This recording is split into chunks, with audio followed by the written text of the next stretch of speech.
Hello everyone, welcome back to our channel. இன்னைக்கு நம்ம ஒரு ஒன் பாட் ரெசிபி தான் பார்க்க போகிறோம். இந்த ரெசிபி கொங்குநாட்டு ஸ்டைல் ரெசிபி. அந்த சைடில் அரிசி பருப்பு சாதம்னு சொல்லுவாங்க, அது ரொம்ப ஃபேமஸ். பிரியாணிக்கு ஈக்குவலான ரெசிபின்னா இந்த ரெசிபி தான். ஸோ நான் ரீசெண்ட் டைமில் இது ட்ரை பண்ணியிருந்தேன். ஸோ அந்த ரெசிபி உங்கள் கூட ஷேர் பண்ணலான்னு நினச்சேன். So let's get into the video. First of all நம்ம அதுக்கான மசாலா அரைச்சிக்க போகிறோம். ஸோ ஃபஸ்ட்டு என்னெல்லாம் போடணுன்னா, பட்டை, கிராம்பு, அப்புறமா ஒரு ஸ்பூன் ஜீரகம், ஒரு அரை ஸ்பூன் பெருஞ்சீரகம் சொல்லுவாங்க, இல்லைனா சோம்பு சொல்லுவாங்க. அதுக்கப்புறம் தனியா சீட்ஸ் இருந்தால் ஆட் பண்ணிக்கோங்க, அப்படி இல்லாட்டி தனியா பவுடர் ஆட் பண்ணிக்கோங்க. அண்ட் தென் மிளகு இருந்தால் ஆட் பண்ணிக்கோங்க, இல்லாட்டி மிளகு தூளும் இருந்தால் அதையும் நீங்கள் ஆட் பண்ணிக்கலாம். ஸோ இது அரைச்சிட்டு அதுக்கப்புறமா நீங்கள் ஒரு 10 பல்லு பூண்டு போட்டுக்கோங்க. பூண்டு போட்டு அரைச்சி, இதுதான் மெயின் ஸ்பைஸ். நம்ம மெயினான மசாலா, நம்ம செய்ய போகிற சாதத்துக்கான மெயின் மசாலா. ஸோ இது ரெடி பண்ணிவிட்டு நெக்ஸ்ட் நம்ம ஸ்டவ் ஆன் பண்ணிக்க போகிறோம். இதில் நான் அரிசியும் அப்புறம் சாம்பார் பருப்பும் ஆல்ரெடி ஊற வச்சுட்டேன். ஸோ அது எப்படி என்ன ரேஷியோவில் ஊற வைக்கணும் அப்படின்றது நான் ஆல்ரெடி பிஸ்மில்லாபாத் ரெசிபியில் சொல்லியிருக்கேன். பார்க்காதவங்க கண்டிப்பாக செக் அவுட் பண்ணி பாருங்கள்.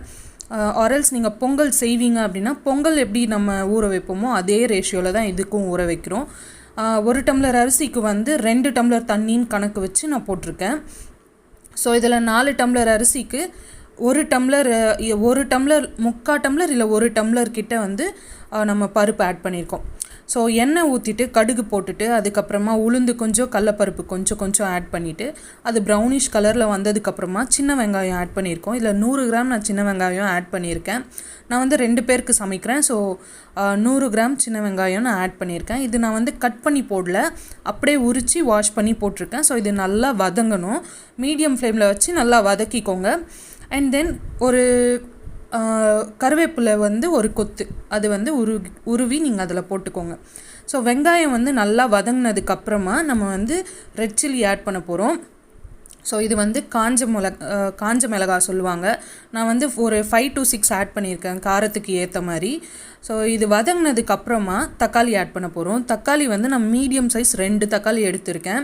ரொம்ப சின்னதாக ஆட் பண்ணாதீங்க, மீடியம் சைஸ் எடுத்துக்கோங்க. ஸோ அதை நல்லா சாப் பண்ணிட்டு அதையும் நம்ம இதில் ஆட் பண்ணி, தக்காளி நல்லா வதங்கினதுக்கப்புறமா ஒரு பிஞ்ச் ஆஃப் டர்மரிக் ஆட் பண்ண போகிறோம்.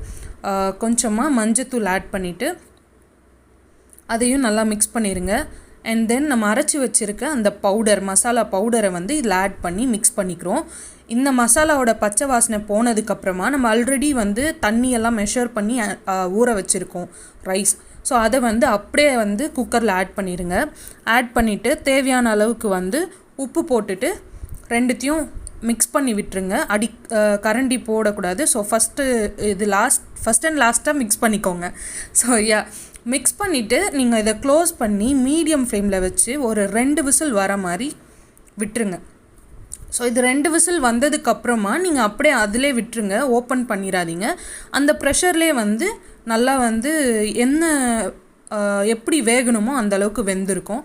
ஸோ நான் 2 விசில் விட்டுட்டு குக்கர் அப்படியே விட்டுட்டேன். அதுக்கப்புறமா விசில் போனதுக்கப்புறமா நீங்கள் ஓப்பன் பண்ணி பார்த்தீங்கன்னா நல்லா வெந்திருக்கும். ஸோ மறக்காமல் இந்த டிஷ்ஷை ட்ரை பண்ணி பாருங்கள். என்னோடய இன்ஸ்டாகிராம் ஹேண்டில் டிஸ்கிரிப்ஷனில் கொடுக்குறேன். ஸோ மறக்காமல் என்னை டேக் பண்ணுங்கள்.